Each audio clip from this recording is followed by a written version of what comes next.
guys.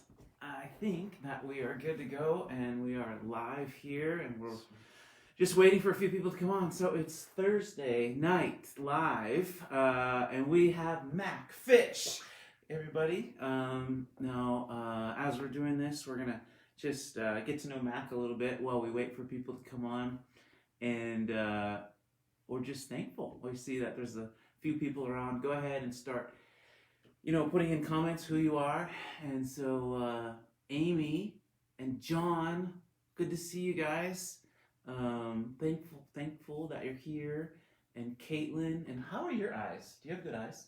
I can sort of see I did used to have good eyes, and now I'm starting to notice that I can't really see things as well as so I need to get some glasses here in a little bit. You do have a really good beard. My wife wouldn't agree with you. She might be angry that you're saying that, but I love my beard, so you're trying to keep it as long as possible. Your beard is at the level that you could hide things. I'm wanting it to, get down lower here. At least my wife's ready for it to go now, but we'll see. So Mac, as a professional, what you're saying is emotional health is improved for men by beards and longer beards. Strong agreement with that. As you're watching, you guys, what could Mac hide in his beard? Beard. I just said beard. Beard. What? Give me some ideas about what he could hide in his beard. And I also am doing this as a sound check with all of you watching, and just type in if you're hearing our sound okay. We're using a different mic setup tonight. Did you hear beard or beer? Oh, someone's asking right away. How are we feeling? Well, here's something that's super fascinating. Mac and me, one of the reasons we don't have masks on right now and we can be very close is we've just had our last day of quarantine yesterday, independently in our own homes. Yes. So your family got the COVID bug over the last couple weeks. Yep. And how's everybody in your house? They're so excited to not be stuck in a room and not be sick. So yeah, my wife's super excited to be able to clean things and stuff. What was the worst COVID symptom for you? Neck pain, shoulder pain, and just super tired. Yeah. Those were the main things. It's kind of the real deal, huh? Yeah, it sucked. So for me, I got these pain in my joints that are like knives being for 3 or 4 days, and feel so much better now. A little tired, but it's nothing compared to what families are going through that end up in a hospital or have had loved ones lost, and so our heart goes out to them in that. But we're both on day 1 of being out of quarantine. Yes, and. Maybe if science is still out there, we potentially are, at least for a little while, maybe immune. 3 months, maybe, or forever. I hope that would be awesome. So anybody that wants to kiss us, we're well. Let's just Hey, as we get started tonight, we have some topics that we're going to talk about. Of course, we're going to talk about emotional health. That's why Mac's here. He's a licensed professional therapist. Am I saying that right? Is that what you are? Counselor. That's special. And I'm not a therapist, I'm a counselor. And so, how long have you been doing that now in Grand Junction? So, I started back in December of 2016. Okay. Officially, that's when I got my master's degree completed, and then I started working as a counselor. Yeah. When I asked Kirk Yamaguchi, Kirk Yamaguchi? A little bit. Yeah. He's awesome. I think you say something about little. He said right away when I asked him who is a good counselor in the area, he said you. That's awesome. He told me to call you. My family has used you. You've been a blessing to my family. I trust you 100%. As we've gotten to know each other as brothers, I just feel like you're someone I can be vulnerable with, I can be honest with, and you've just been a real blessing. So. Thank you. And you're an apprentice of Jesus. You follow Jesus. Yeah. So we're going to talk about all that a little bit tonight, guys. And I want you to type in real questions you have about mental health or emotional health. We'll get those to Mac. It's a little bit like free therapy. But anyway, we also are going to talk a little bit and start with some time of prayer. We'll do some silly things later too. But we want to pray to start.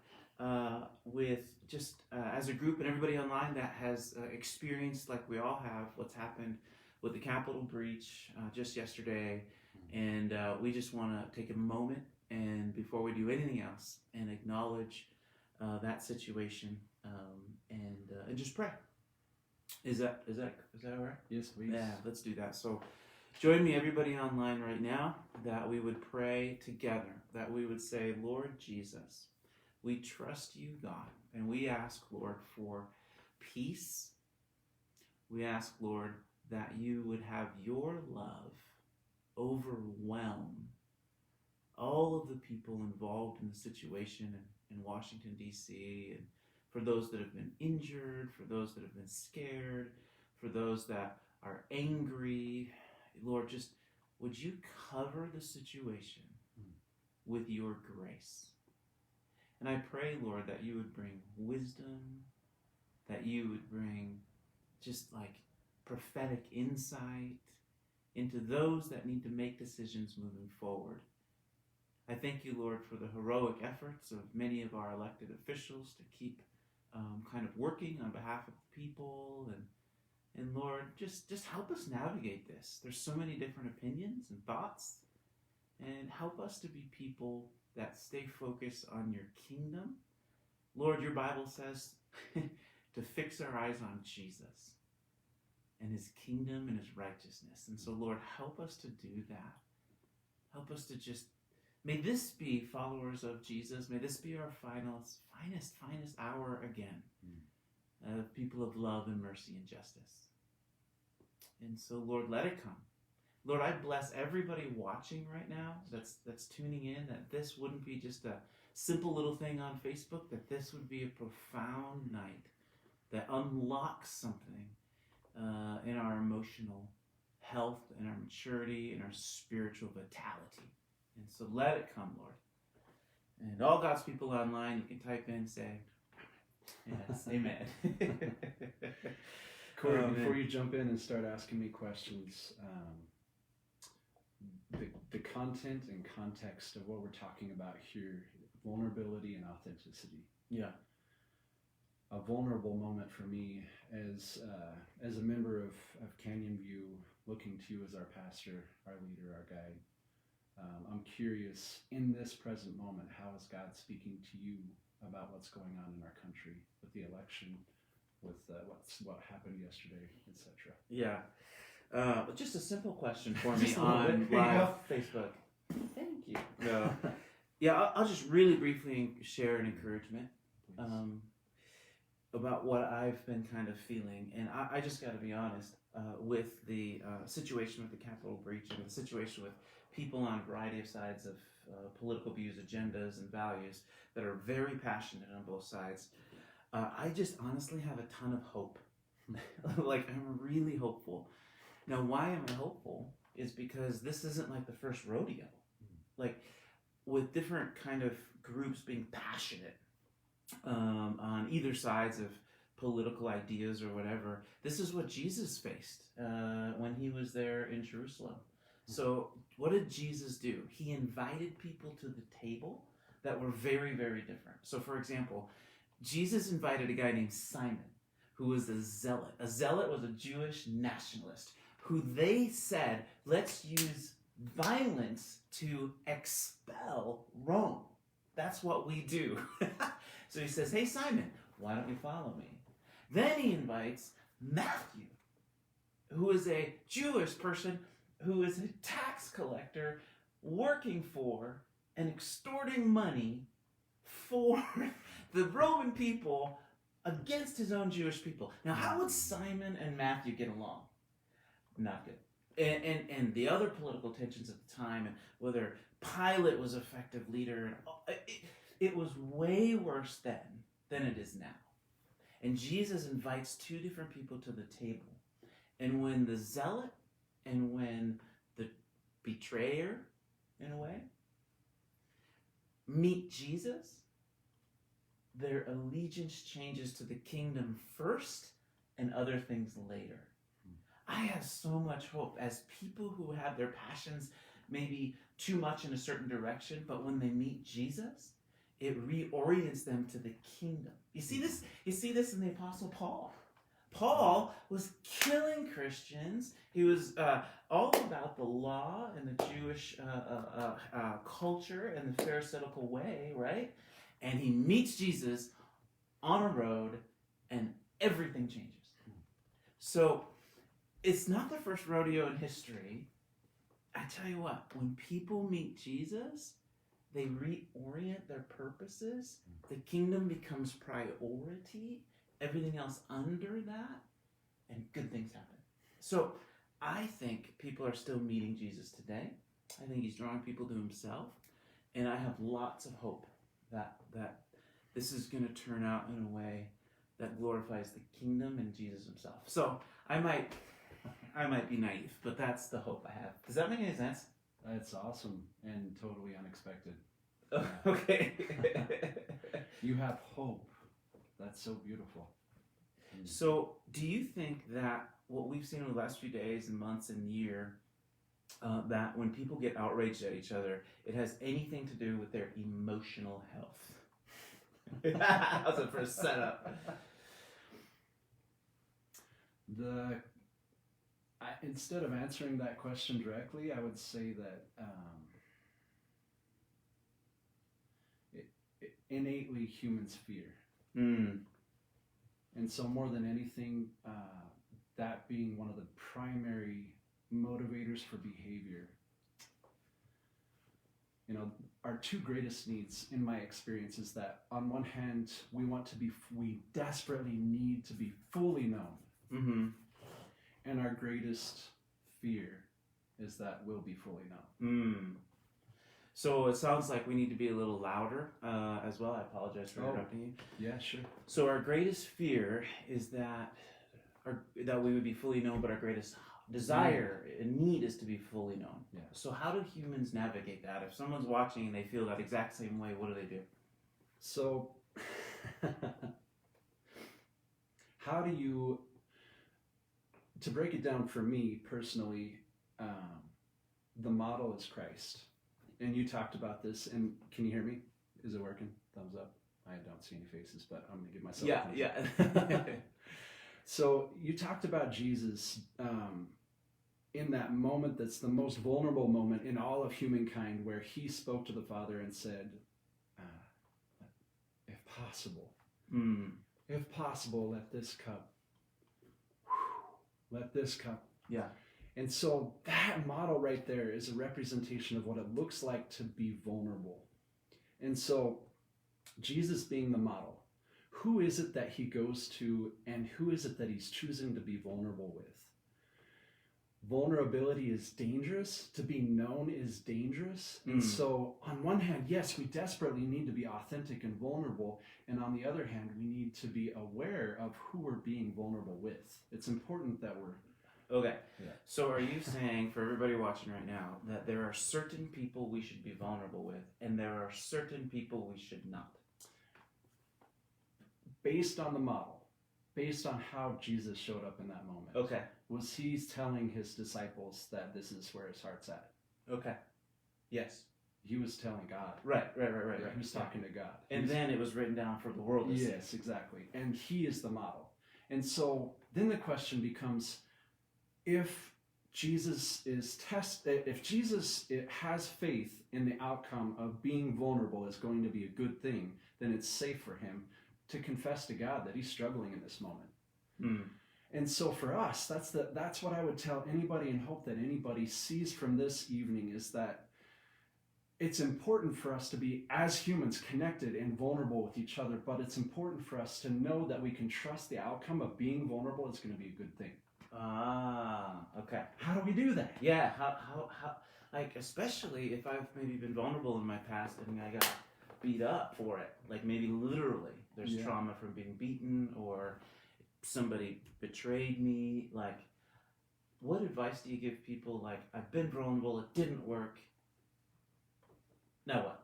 The reality is the risk of being vulnerable will always be there. The risk of being vulnerable with you as my pastor, being vulnerable with God as my God, and trusting that the outcome of being vulnerable and confessing my sins to him, and that it's going to produce good results. That's terrifying, to be known. If you know me, then you're definitely going to reject me because I reject me. Okay. If you know me, if you see me, if you see what's here, I know it's bad, so it's not safe for me to show you who I am. Okay. if I show God who I am, that's not safe. Why would I go to church and show God who I am? I don't say church is a place for healthy, safe people and stuff. I don't need to be going there. Yeah. That's not a safe place for me because I know who I am, and I don't want anybody else to know who that is. So how does the person watching right now, tomorrow morning, say, I want to break through that problem? What happened to Jesus when he was vulnerable with God? Well, God strengthened him. An angel came to minister to him, and he was helped. He had faith in the outcome, that it was going to be good. He is our model. So you're just saying, trust me. So no, we get to look at who it is that we're being vulnerable with. So becoming vulnerable with Cory, how am I going to know that the outcome is going to be good for me? If I see Cory talking about, the nasty thing that his wife did yesterday and talking trash about his son and slandering somebody at church for what they said and using people's names and all this stuff, am I going to be, is it reasonable for me to trust him and be vulnerable with him? Or am I maybe going to go somewhere else? The thing is it's important for us to have a group of core people that we can trust and be vulnerable with so that we're not going through this life and suffering alone. That's my battle cry to this valley, to all of us here. Don't suffer alone. It's hard. Life is really hard.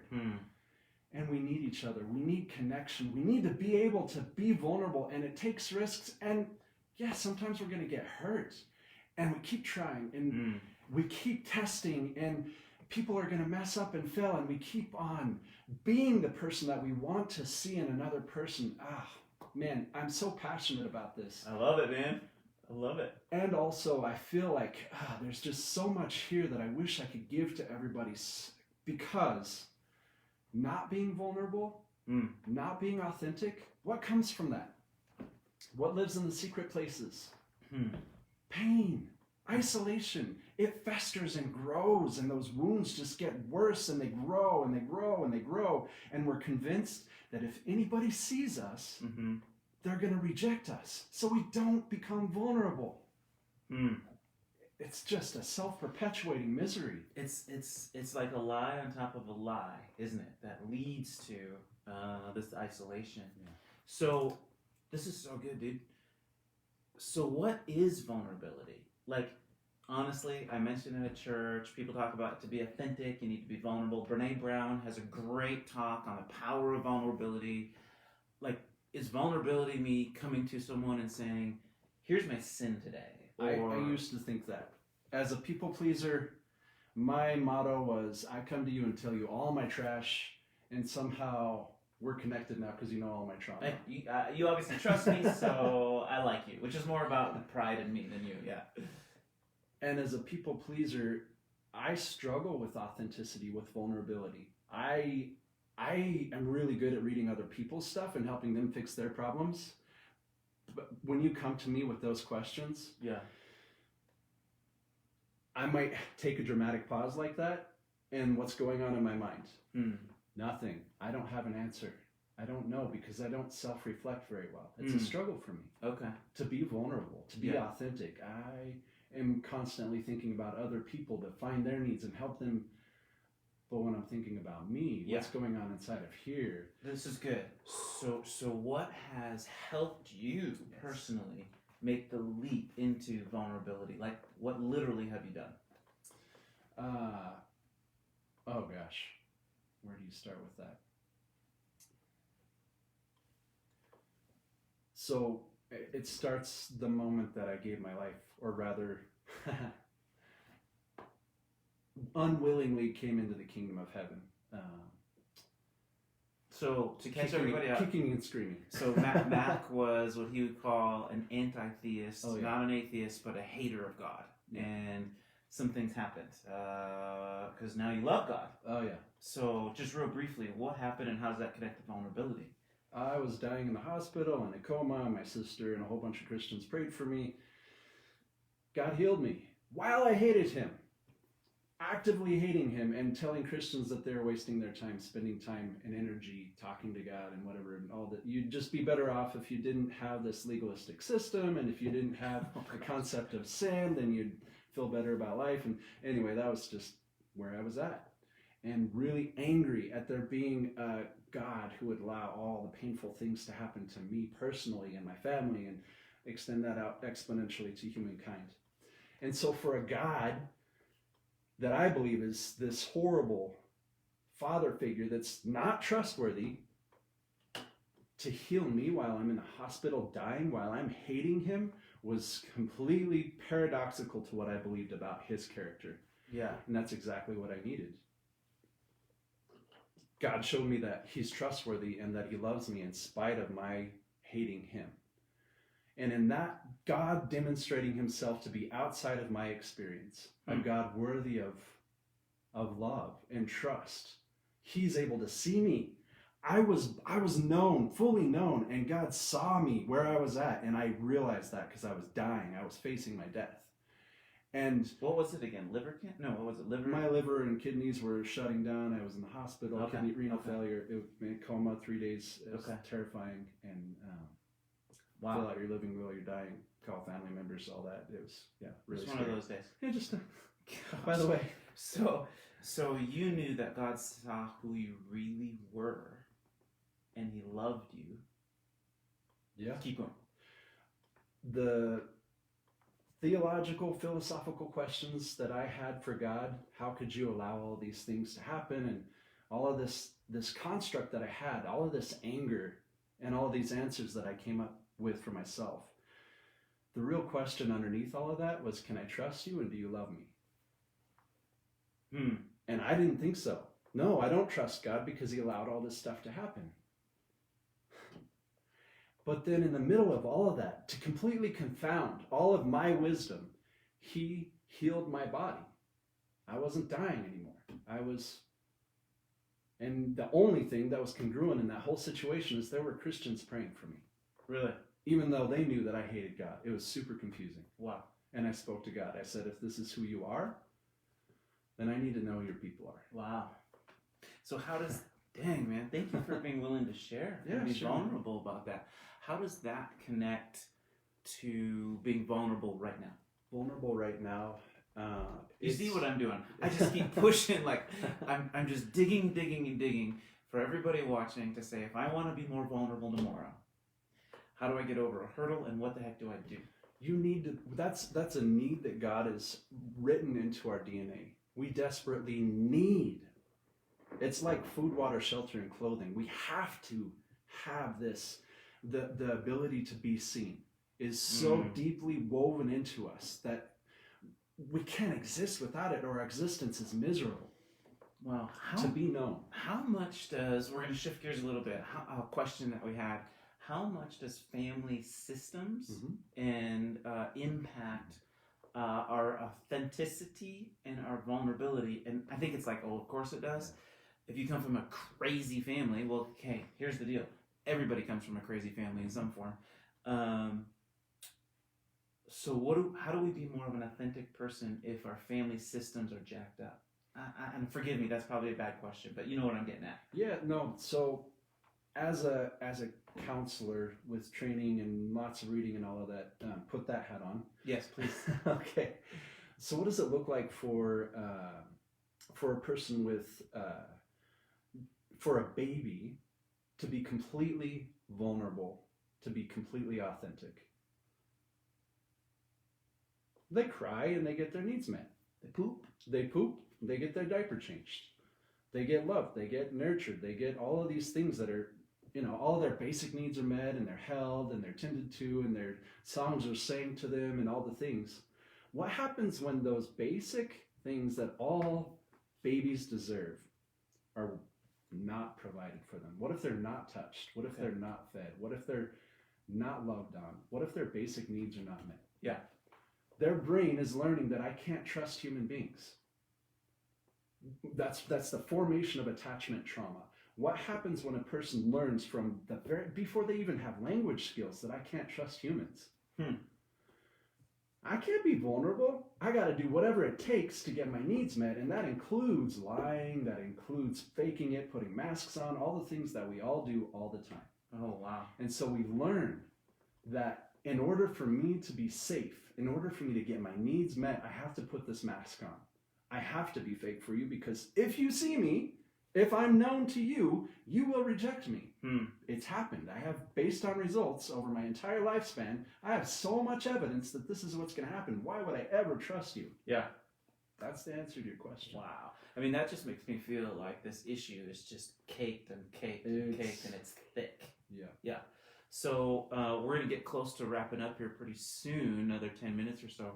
How do we start chiseling away at that layer of, whether it comes from family systems, whether it's a trauma, where we're just not authentic, we're not comfortable in our own skin. We know that there's more to who we are and what we can give, but we just don't know how to express that. So there's hidden nuggets of truth in what we've talked about tonight. So what I would say to anybody that's struggling with wanting to do authentic relationship, but they don't feel like they can trust people, that's okay. That's where you're at. And use that brain of yours to test the water, and look, so we'll know them by their fruit. Like I was saying about Cory, if he's slandering and talking and gossiping, I'm not going to share that with him. But if he's not sharing all of that stuff, and he's curious about me, and he's demonstrating by his fruit, as I've offered some information to him, that he's trustworthy, then I can build rapport with him to the point where we can share everything with each other. It's a process. Okay. I don't just share everything with everybody all the time anymore. I used to do that. That was a problem. Yeah. Right. But it's a relationship. It takes time, and it's like we build on a foundation of trust, and that's where it starts. And okay, I got a question. Yeah, I mean, I got another question. Talk for all night. It came through here as well. It's about trust, real quick. Do you unconditionally trust as a human and then deal with the breaks, or do we have to have trust earned? Is trust unconditional, or is trust earned in our relationships and as a human? Should I be, as a Jesus follower, should I say, I'm going to trust unconditionally everybody, and then if I get burned, I get burned? Or am I going to say, people in my life need to earn trust? There's two different starting approaches. Yeah. I don't know if there's an answer, but people are wondering about that. I've heard both. If you're coming from the place of, I don't trust people, and I'm being told that I need to trust everybody unconditionally, it's probably not going to work out very well for you. Yeah, that's a good point. You're just going to resent the church and not come in. You're going to resent the people that are telling you that and go somewhere else. That's been my experience with people that have come to me with that very question. And so how do we come into relationship with our woundedness and different levels of mistrust, depending on what your ACE score, adverse childhood experiences were in your life. If you got a lot of those, you're going to be less likely to trust people and build authentic, vulnerable relationship with somebody. What does secure attachment look like? And being able to authentically do relationship with somebody, look for the people that have secure attachment. Find the people that have what you're looking for and build relationship with them. Those are the quick snippets that I would give to people without being able to talk for a lot more time. Right. And I know that this is what we're trying to do, everybody, is just give you a little bit more practical ideas to kind of test it. Now, if somebody says, I really want to work on this, I want to go to a new level, like what resources?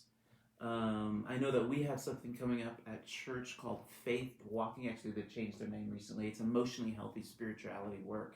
Well, actually, there's a book, Emotionally Healthy Spirituality, you could start with. You'll see pretty soon emotionally focused work that we do, and some like a 2-day webinars coming up. We'll let people know about that. That gets into some of this stuff. But when people ask you, how do I actually lean into this? What do you tell them? I mean, I think they should see I think they should see a counselor. I think people, in general, most of your life should either be seeing a coach, a spiritual director, or a counselor. And different stages of your life, those are effective. Yeah. We can talk about what the differences are at another time. What do you tell people, or what do you have them read to now get deeper into this work? Dr. Henry Cloud and his books on boundaries are awesome, especially around this concept of having healthy vulnerability, having healthy relationships with people where it's not just, oh, I'm going to be vulnerable with you, and I don't even know your name yet. I know. Too vulnerable. Too close. Too vulnerable. Yeah. Right. And so Dr. Henry Cloud and all of his work is awesome. That's where I would go for this particular topic. Okay. Yeah. I see. And there's lots of other resources, but that would be my number one. Yeah. Yeah. And then, are there good counselors in Grand Junction? I mean, is Anthony, awesome marriage family counselor here in Grand Junction, Grand Junction Counseling. He does groups. He does all sorts of marriage counseling with people. Don Self, Christian counselor, awesome guy. Great with working with trauma and attachment, trauma, that kind of stuff. Me, I'm a Christian counselor. I have several people that work with me, supervise them, and they're amazing, ladies and men. Kevin Edwards is another Christian counselor, Anchor of Hope Christian Counseling. You can look him up online. Good. And also, like, I love giving people resources. I know all the Christian counselors in town, most of them. Chelsea Yamaguchi is an awesome lady.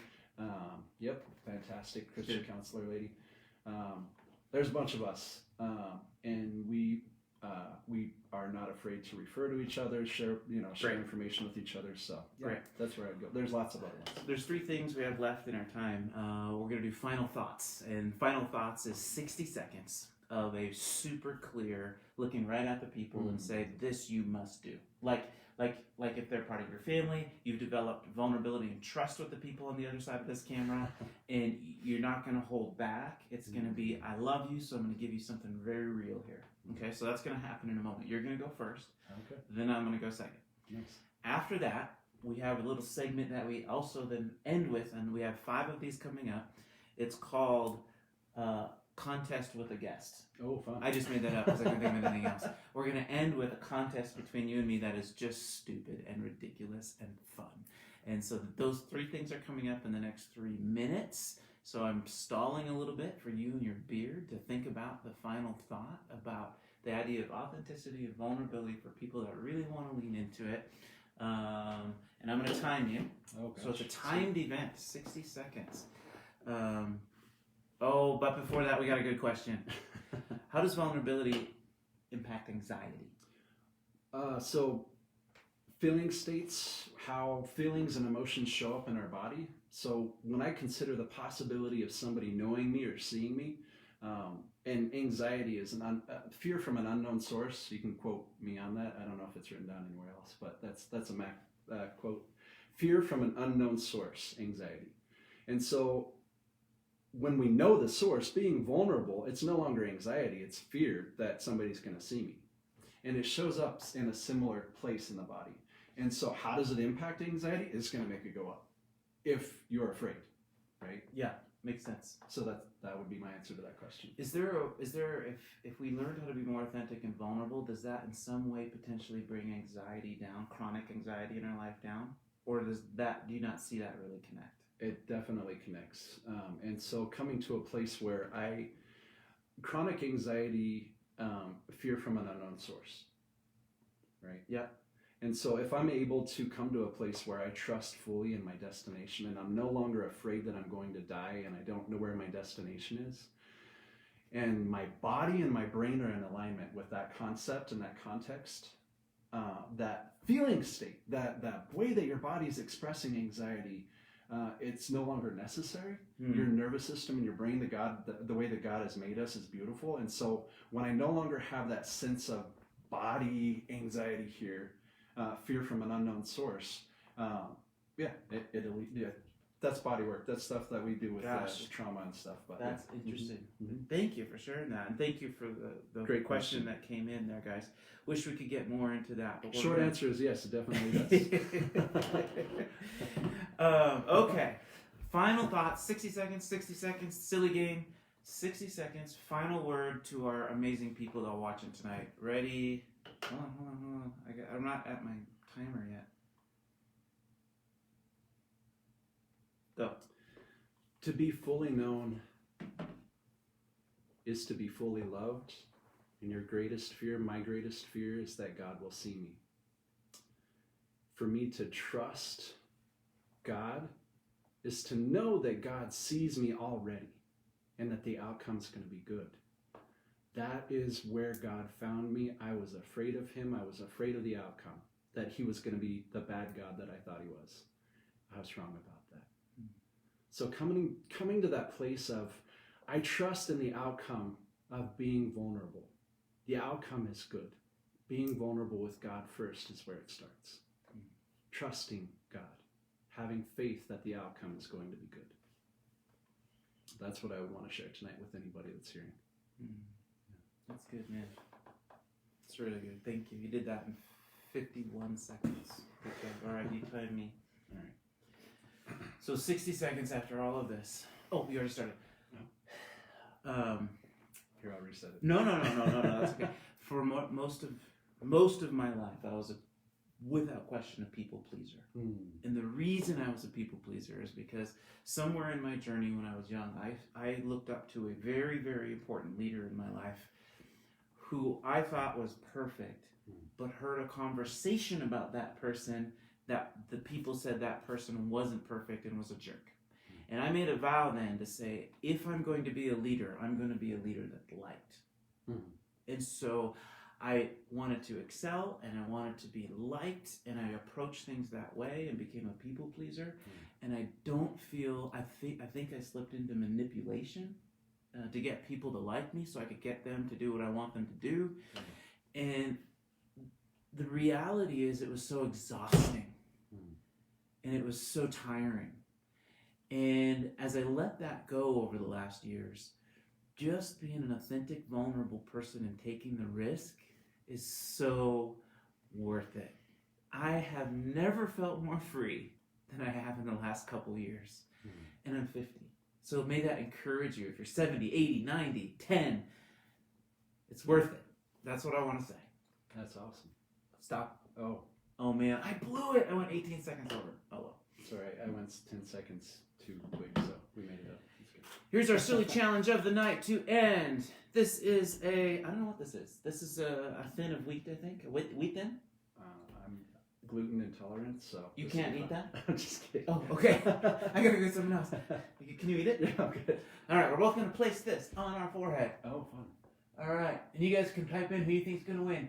Without using your hands, you gotta get it into your mouth. I gotta get this into my mouth, and whoever can eat it first wins. Go. How's it going for you? Oh, I missed it. Dang, try again. Oh, so close. Here you go. Oh, I think I got this one now. I can't do it. Dang it. Okay, My one mustache last is try. blocking Let's do me. this. Let's start right here. All right. Okay. Oh, I had it. Your beard, there's no way that's getting past that thing. That's like a freaking woolly mammoth. Now you put your tongue out. That's... I did not want to see that. That was very vulnerable. Congratulations.